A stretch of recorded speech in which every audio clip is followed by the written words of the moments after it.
Halo semuanya, kita kembali lagi di channel Sosio Mali. Kali ini kita akan membahas mengenai ciri-ciri sosiologi sebagai sebuah ilmu pengetahuan ya. Baik, kita akan mulai pembahasan kali ini ya. Kita tahu bahwa sosiologi merupakan salah satu ilmu pengetahuan yang dikemukakan oleh seorang tokoh yang bernama Auguste Comte ya dalam bukunya The Positive of Philosophy ya.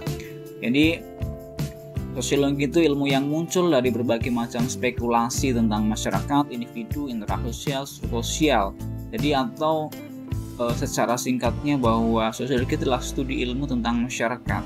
Nah, awalnya sosiologi itu dianggap sebagai sebuah kajian yang tidak ilmiah atau sebagai bagian dari filsafat saja. Tapi Auguste Comte inilah yang kemudian menyatakan bahwa sosiologi ini adalah sebuah bagian dari ilmu pengetahuan ya, melalui bukunya The Positive of Philosophy.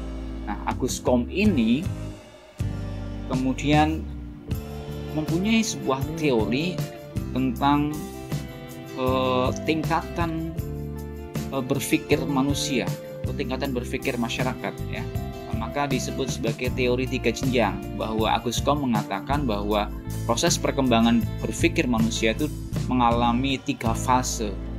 Ada tingkat teologis, ada metafisika, dan positif.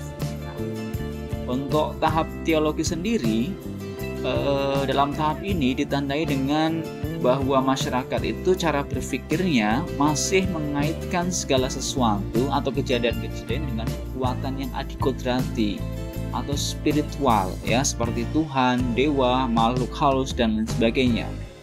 Kemudian apa yang terjadi dalam realitas sosial di masyarakat maupun realitas alam itu kemudian selalu dikait-kaitkan dengan tadi hal-hal yang bersifat tidak rasional, kemudian spiritual, adikodrati dan dianggap dalam bahasa yang lebih mudah itu berkaitan dengan hal-hal yang gaib. Nah, seperti itu. Sebagai contoh misalkan gini, hujan zaman dahulu kemudian dianggap sebagai tangisan dewa. Nah, kemudian sakit itu merupakan gangguan dari jin dan lain sebagainya. Konsep-konsep berpikir seperti ini menurut Auguste Comte itu masuk dalam kategori tingkat teologis ya, atau jenjang teologis. Nah, kemudian melangkah ke jenjang yang berikutnya yaitu adalah metafisika.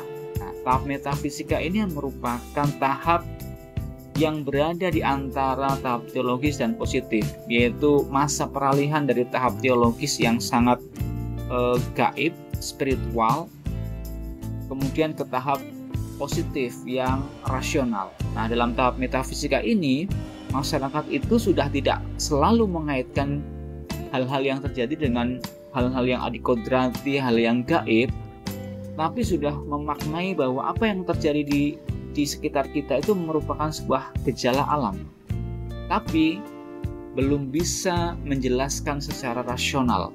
Nah, seperti itu. Itulah tahap metafisika. Kemudian tahap yang berikutnya ini dianggap tahap yang paling tinggi, yaitu tahap positif.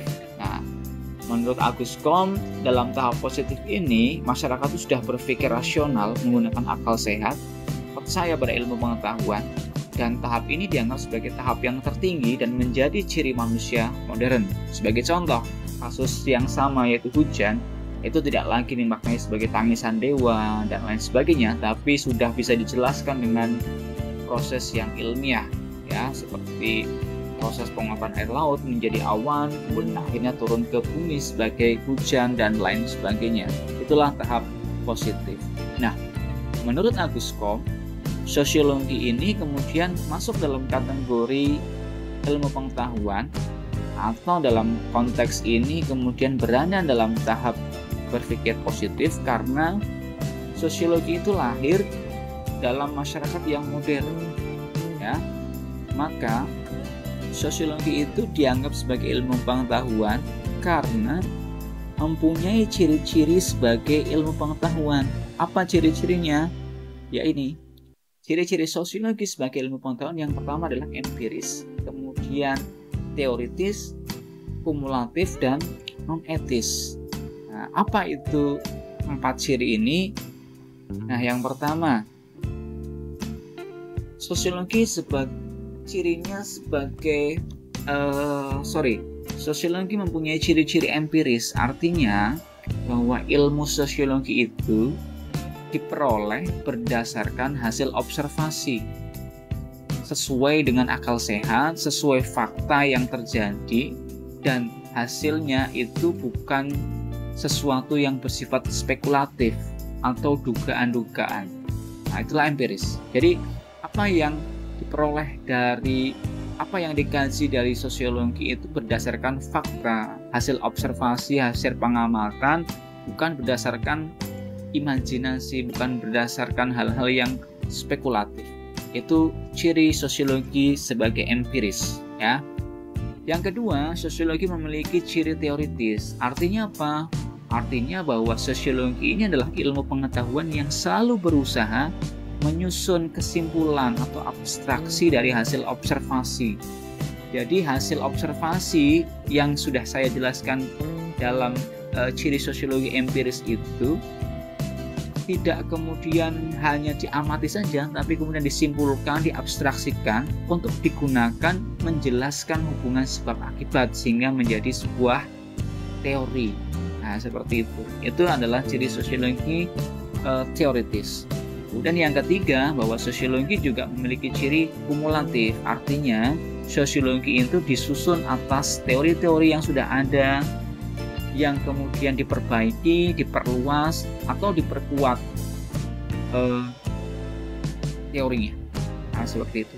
Artinya bahwa teori sosiologi yang saat ini ada itu tidak benar-benar baru, tapi berdasarkan teori-teori yang sudah ada sebelumnya, kemudian dengan cara memperbaiki, memperluas, memperkuat, yang kemudian menghasilkan sebuah teori-teori baru. Seperti itu. Itu adalah ciri-ciri sosiologi kumulatif. Kemudian yang terakhir, bahwa ciri sosiologi yaitu non-etis, bahwa sosiologi itu tidak mempermasalahkan baik dan buruknya sesuatu atau tidak menilai baik atau buruknya sebuah fakta, tapi mencoba menganalisis sebab akibat dan menjelaskan cara yang secara mendalam. Satu tujuannya apa?